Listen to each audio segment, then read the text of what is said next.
Hello, beautiful people of the internet. I have been doing some thinking and I am going to redo the Uranus video into a couple of different parts just so that we have a clearer picture of when it enters into each sign. So, this is the redo video. Remember, fam, if you can, check the housekeeping in the comments for me. And we're going to get started talking about Uranus and Gemini. Uranus is already in Gemini. And while Uranus is in Gemini, now this video I'm only going to talk about some of the other planets that are further away, because in my other videos like Venus and Mars, I do bring up the interactions with those planets to Uranus. Sometimes I skip a couple of things, but I usually only have 10 minutes because this is 10 minutes of astrology. So I'm doing this for a reason. There's a method to the madness, I promise.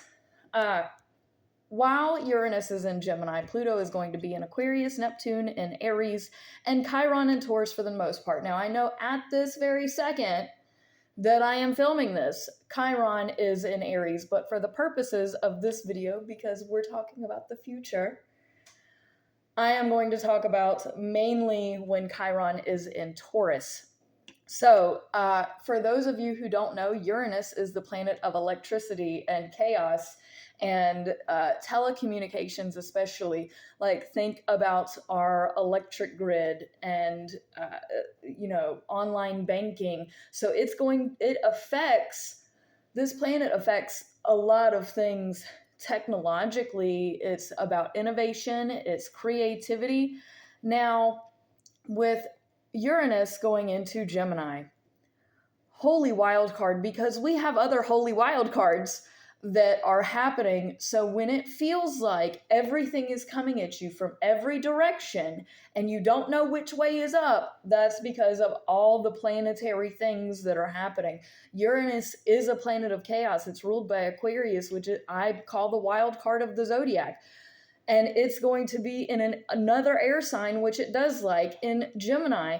Now, things in Gemini, especially for me, are terrifying because it's the Sour Patch Kids of the zodiac. Gemini, you already don't know which version you're going to get because they have every version available, which is essentially this Uranus placement, is every version of this reality is now available because of its trine to Pluto in Aquarius. And this alignment, I will say, if you have, I'm getting ahead of myself, I'm sorry.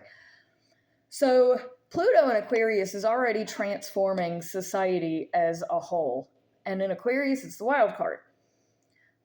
Uranus, crazy random chaos in a dual sign like Gemini.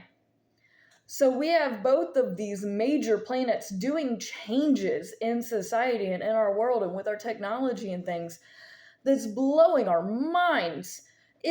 We are propelling into a whole new version of reality. And it's exciting, it's exhilarating, but it's also very scary because with that kind of propulsion, there can also be negative propulsion. Now, this alignment is a trine, but it is intense. And it's not intense like a Scorpio way. It is intense because everything is unexpected. You don't know what's coming up. And, that's hopefully for the better. But Gemini to me is one of the least trustworthy signs because they can just change. So it is scary and it's going to be a lot happening. Now, the Uranus to Neptune alignment here. Well, if I want to start by saying, if you have anything in Scorpio, when these planets hit your home placement planet, whatever that is, if you need a reading, I have information down in the comments, and if you want me to help. But that alignment is going to be what we call in conjunct to Scorpio. So when it hits your planet, both of those inconjuncts create what we call in astrology the God's finger alignment. It's a yod. I forget the exact numerical degree, like the angle, because like squares are 90 degrees. So I forget the exact like numbers, but that is God basically pointing at whatever planet this is for you. So I'll use my Pluto in Scorpio, for example. When it gets, which this will be a very wide yod for me, I don't like, but if we're talking strictly the signs, then that for me would be God kind of pointing at my sexuality and my sexual nature and how I transform in that way.